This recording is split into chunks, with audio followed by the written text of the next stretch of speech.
کی ملاقات نہیں، ہم تو رو کے اللہ سے دعائیں مانگ رہے ہیں. یقین منو بڑی خوشی ہوئی ہے، خدا تیرا شکر ہے. ہم رو کے اللہ سے میں صبح کی اٹھی ہوں، اللہ تعالیٰ کے رو کے دعائیں مانگ رہی ہوں، کیونکہ ہم مہندی کاظمی کا اس کی وائف کا میوس نہیں چہرہ دے سکتے. ہم خود ایک ماں باپ ہیں بھائی، کیسے ہم برداشت کریں کہ ماں باپ اپنی اولاد سے نہ ملے بھائی. آج ہم بہت خوش ہیں، اللہ کا شکر ہے. السلام علیکم. کیسے ہیں بھائی؟ آپ ٹھیک ہیں؟ خیریت سے ہیں؟ اللہ آپ لوگوں کو سب کو اس کا بہت اجر دے گا. آپ نے ایک مجبور باپ کے لیے اتنی کوششیں کی ہیں، ایک پاکستانی شہری کے لیے، ایک سید زادے کے لیے اتنی اپنے کوششیں کی ہیں. خدا کبھی کسی کے کام کو رائیگاں نہیں جانے دیتا ہے. اللہ پاک بہت اجر دے گا، اور انشاءاللہ مہندی کاظمی کے گھر میں خوشیاں ہوں گی. اور وہ جو کل تک لوگوں کے زناٹے دار تھپڑ مارتے تھے، آج ان کے منہ پہ زناٹے دار چپلیں برس رہی ہیں. آج ان کے منہ پہ زناٹے دار لامتے پڑ رہی ہیں. آج ان کے منہ پہ زناٹے دار لوگ تھوک رہے ہیں. ہار گئے. اور وہ جو سچا تھا، جو حق پہ تھا، جو جس کی اولاد تھی، جس کی بیٹی تھی، وہ انشاءاللہ بہترین فتح کے ساتھ جیت گیا ہے. اب یہ کیا کریں گے؟ اب یہ آپس میں ایک دوسرے کے بال نوچے، کپڑے پھاڑے، ایک دوسرے کے منہ نوچے کہ تو جھوٹ بولتا تھا، وہ جھوٹ بولتا تھا. اور جھوٹے یہ سارے کے سارے تھے. صرف ان کا کام تھا پیسہ کمانا، اور وہ انہوں نے دل بھر کے کما لیا ہے. ان لعنتی خدا رسول کی لعنت ہوگی کہ جو لوگوں کے گھر اجاڑتے ہیں، لوگوں کی گودے اجاڑتے ہیں، ماؤں سے بچے چھین لیتے ہیں، باپ سے ان کی عزت آبرو چھین لیتے ہیں. کیسی بے غیرت لوگ ہیں، کیسی بے غیرت نسل کے لوگ ہیں کہ ان کو شرم، غیرت، احساس کچھ بھی نہیں ہے. ان کے لیے تو الفاظ بھی نہیں ہیں کہ ان کے کو کن الفاظ سے یاد کیا جائے. جو ہر ایک کو آنٹی بولتی ہے، ہر ایک کو آنٹی بولتی ہے. یہ شرم نہیں ہے کہ اللہ نے مجھے بے اولاد رکھا ہوا ہے. شاید کوئی نیک عمل ہوتا تو اللہ گود بھی بھر دیتا. اور یہ انشاءاللہ دنیا سے بے اولاد، بے نام و نشان جائے گی. جیسے اور لاوارث قبریں پڑی رہتی ہیں نا، استغفر اللہ استغفر اللہ استغفر اللہ، ایسی اس کی لاوارث قبر پڑی ہوگی، اس کے جسم سے بدبو اٹھ رہی ہوگی. قیس بھائی، آپ کا بڑا احسان ہے، بڑا مان ہوتا ہے مجھے آپ پہ کہ آپ ہم لوگوں کی آواز کو نشر کرتے ہیں. اللہ پاک اس کا بھی آپ کو بہترین اجر دے گا. اور مجھے پتا ہے میری آواز آپ ضرور نشر کریں گے. مہندی کاظمی کے چہرے کی خوشی بتا رہی ہے، مہندی کاظمی کے چہرے کی مسکراہٹ بتا رہی ہے کہ اب یہ مالی ٹبر، یہ رقاصہ، یہ بڈھی گھوڑی، لال لگام، یہ سارے کالا کوا، اقبال بڑھائی، لسوڑی پسوڑی، اللہ دیتا بھنگی، یہ سب ہار گئے ہیں. یہ سب منہ کی کھا چکے ہیں. اب ان کے پاس بولنے کے لیے بھی کچھ نہیں ہے. بچی نے کہہ دیا نا کہ اب میں اپنے ماں باپ کے پاس جاؤں گی، اور بابا ظہیر کو بدترین سزا دیجیے گا جس نے مجھے اتنا ستایا ہے. سلامت رہیں، جیتے رہیں. اللہ پاک آپ سب کو جو کام کر رہے ہیں اس بچی کے لیے، ان سب کو اپنے حفظ و امان میں رکھے. مہندی کاظمی کی خوشیاں اللہ ان کے گھر میں واپس لوٹائے. آمین یا رب العالمین. السلام علیکم بھائی. کیسر بھائی کیسے ہیں آپ؟ کیسر بھائی فیاض کو کہنا کبھی ان کو معاف نہ کرے. یہ عوام کی آواز ہے. جس طرح سے ان لوگوں نے سبھی کا دل دکھایا نا، جس نے بھی اس پہ کام کیا، ان لوگوں نے اس کی ذاتی زندگی پہ حملہ کیا ہے. آپ کو پتہ ہے مہندی کاظمی کے ساتھ ان لوگوں نے کیا کیا نہیں کیا. اس کی بچی ان کے منہ میں تھوکے نہیں. یہ کہتے ہوتے تھے ہمیں لے جائے، اپنی بچی کو ملنا ہے، شیلٹر روم کا کوس آئیے تو وہ پاگی ہی آئے گی. لعنت قذابہ عورت. بھائی فیاض کو کہنا ہے قذابہ عورت نو کبھی معاف نہ کرے، ٹھیک ہے نا؟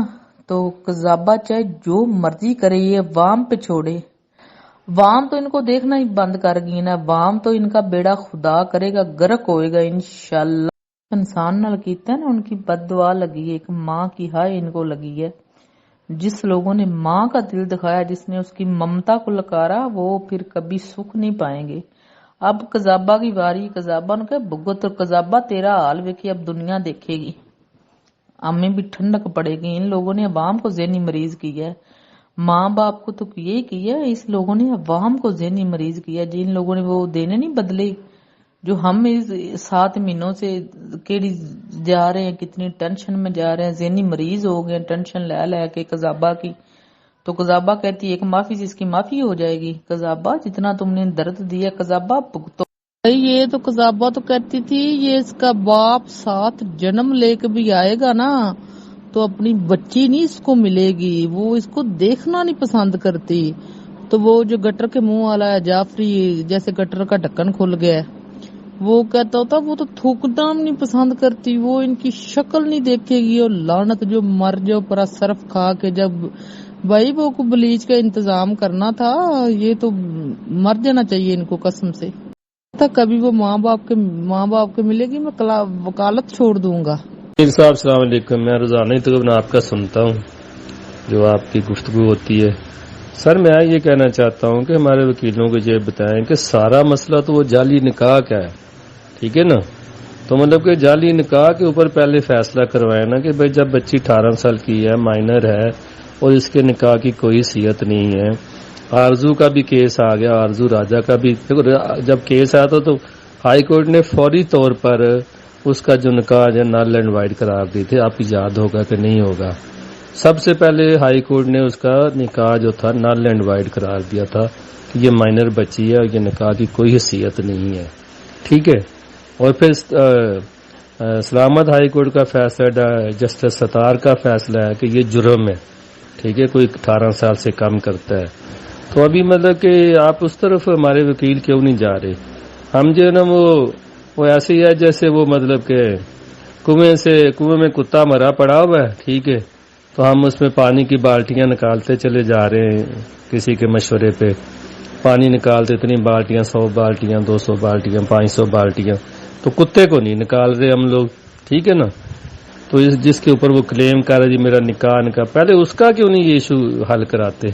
اسی کے بیس کے اوپر وہ لگائے جا رہے ہیں، مطلب کہ اپنی اپلیکیشن پہ اپلیکیشن 2 نمبر اپلیکیشن ہے، کوئی سسٹم ہے نہیں ہے۔ ہائی کورٹ میں ہوتا ہے کہ وہ پہلے جو رجسٹرار ہے وہ دیکھتا ہے بھئی یہ انٹرٹینیبل بھی ہے کہ نہیں ہے، یہ قانون کے تحت ہے، تو اس کو ریجیکٹ وہیں کر دیتا ہے۔ یہاں جو مرضی اپلیکیشن لگا رہے ہیں وہ بنتی یا نہیں بنتی، تو پھر ایک نوٹس جاری ہوتے ہیں، پھر کوئی لگا دیتا ہے وہ پھر جاری ہو جاتے ہیں، تو ایک مذاق مطلب بنایا ہوا ہے۔ دوسری جو ان کی کرپشن اور دغا بازیاں، دھوکے بازیاں وکیلوں کورٹ کے ساتھ ہوئی ہیں، ساری ایک اس کی ایک اپلیکیشن بنایا کہ بھائی انہوں نے سٹارٹ میں مطلب کہ یہ بچی کی عمر غلط لگائی، پھر وہ جو حملہ کا کیس کروایا وہ غلط جھوٹ بول کے، پھر ملتان میں جھوٹ بولا بینچ میں، پھر ادھر بھی کئی جھوٹ پہ جھوٹ، اور ان کی ہسٹری کیا ہے، جعلی موٹر کار استعمال کی، اس کا کچھ نہیں ہے اس کے اوپر۔ تو یہ ہمارے وکیل اس پہ کیوں نہیں فوکس کر رہے؟ پہلے اسی کے اوپر فوکس، یہ جعلی نکاح تو نل اینڈ وائڈ ہے، ٹھیک ہے، تو اسی کو پہلے کریں گے تو ہر چیز ختم، ان کی اپلیکیشن ٹھوس ساری ختم ہو جائیں گے۔ پلیز میر صاحب آپ ان کو بولیں اپنے وکیلوں کو کہ اس مسئلے کو پہلے حل کرائیں، ٹھیک ہے نا؟ انہوں نے بھی لگے جو ہائی کورٹوں نے مذاق بنایا اور پہلے وہ کیا دے دیتے ہیں، جاؤ چلے جاؤ اغوا کر کے ساتھ، اور اس دوسرے کینسلیشن کام کے لیے یا ایج ویریفیکیشن کے لیے وہ نیچلے کورٹ میں جاؤ، ٹھیک ہے۔ تو اس کے اوپر بھی مطلب کو بولیں کہ بھائی ہائی کورٹ سے بولیں کہ سپریم کورٹ میں کیس کریں کہ یہ ہمارے جج ہیں وہ جو ہمارے قانون ہے اس پہ عمل نہیں کر رہے، نہ حاجی کے جج نیچے والے کر رہے ہیں، نہ ہائی کورٹ کر رہے ہیں، ٹھیک ہے۔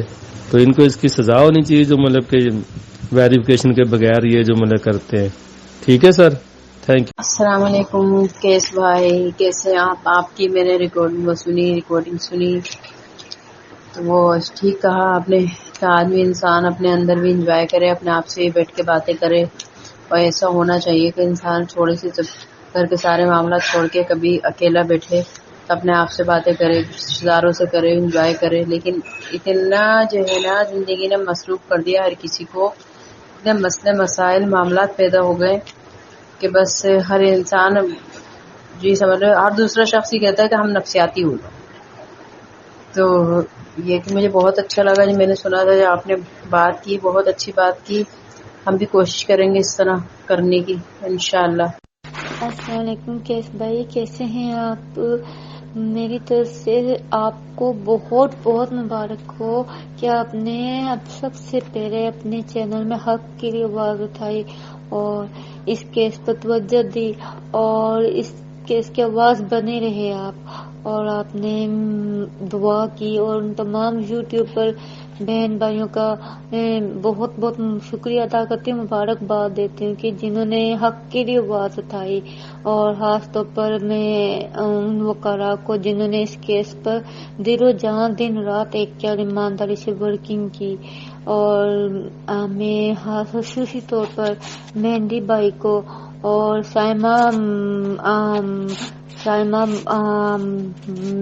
میڈم سائمہ کو بہت بہت مبارکباد دیتی ہوں کہ آج یقین مانیے میری اتنا میں خوش ہوں کہ آج ایک بیٹی اپنے پیرنٹس کو ملنے جا رہی ہے، اور ہمیشہ ہمیشہ ادھر ہی رہے گی، کیونکہ وہ اس کا رائٹ تھا۔ اصل ماں باپ وہ ہیں، اصل گھر اس کا وہی ہے، اور اتنے 8-9 ماہ گزرنے کے بعد، اتنی اذیتیں سہنے کے بعد بچی اپنے گھر جا رہے، اور اتنی اذیتیں ان کے ماں باپ نے بھی سہی۔ تو میری طرف سے آپ کو بہت بہت مبارک ہو بھائی، آپ کی محنت، آپ کی کاوش، اور تمام ان لوگوں کی محنت کاوش جنہوں نے ان کا ساتھ دیا، حق کے ساتھ ڈٹے رہے، ان سب کو، پاکستانی تمام بہن بھائیوں کو، ان سب کو میری طرف سے بہت بہت مبارکباد ہو۔ اللہ پاک مہندی بھائی کو اور ان کی فیملی کو ہمیشہ خوش رکھے، اللہ پاک دعا زہرا کو بھی کوئی غم نہ ان کے پاس آئے، ہمیشہ خوش رکھے دعا کو، اللہ پاک دعا کے نصیب، اللہ پاک جتنی پریشانی میری بہنا دعا زہرا کو ملی اس کے بدلے اتنی خوشیاں اس کو ملے، اتنی خوشیاں ملے کہ وہ اس کو ایک خواب سمجھ کے بھول جائے، اور وہ اپنی فیملی میں پہلے کی طرح خوش و خرم، پہلے سے بھی زیادہ خوش و خرم زندگی گزارے۔ آمین ثم آمین۔ اللہ پاک ان کے ماں باپ کو ہمیشہ خوش رکھے، سلامت رکھے، ہمیشہ اپنے زمان میں رکھے۔ اللہ پاک پاکستان کی تمام بیٹیوں کو ہمیشہ اپنے زمان میں رکھے۔ اللہ پاک پاکستان کے تمام بہن بھائیوں کو ہمیشہ اپنے زمان میں رکھے، جو حق کے لیے لڑتے ہیں، جو انصاف کے لیے آواز بلند کرتے ہیں۔ اللہ پاک آپ کو بھائی ہمیشہ اپنی زمان میں رکھے۔ اللہ پاک آپ کو اپنے بڑے خزانوں میں عطا کرے۔ اللہ پاک آپ کی ہر دلی مراد، ہر دلی آرزو، ہر دعا قبول کرے، اور آپ کا دامن ہمیشہ خوشیوں سے بھرا رکھے۔ آمین ثم آمین۔ بہت بہت مبارک ہو، یقین مانے یہ خوشی کی خبر اور یہ سننے کو میرے کان ترس کہتے ہیں، اور میں جتنے بھی لفظوں میں بیان کروں وہ کم ہے۔ میری طرف سے بہت زیادہ مبارک ہو بھائی، خوش رہیں، سدا سلامت رہیں۔ اور ایک چھوٹی سی ریکویسٹ تھی بھائی کہ اگر ہو سکے تو میری وائس مہدی بھائی کو اور میڈم سائمہ تک ضرور پہنچائیے گا۔ میری طرف سے میں ان کے کہے گا کہ میں ان کی یقین مانے ان سے بولا نہیں جا رہا، میں ان کو بہت بہت مبارکباد دے رہی ہوں۔ آپ ان کو یہ میری وائس ضرور پہنچائیے گا، کہے گا کہ میں معرفہ سیالکوٹ سے بلونگ کرتی ہوں، وہ بہت دعائیں کر رہی تھی، بہت مبارکباد دے رہی تھی، تو بہت بہت مبارک ہو۔ میری طرف سے پورے پاکستان کو بہت زیادہ مبارک ہو۔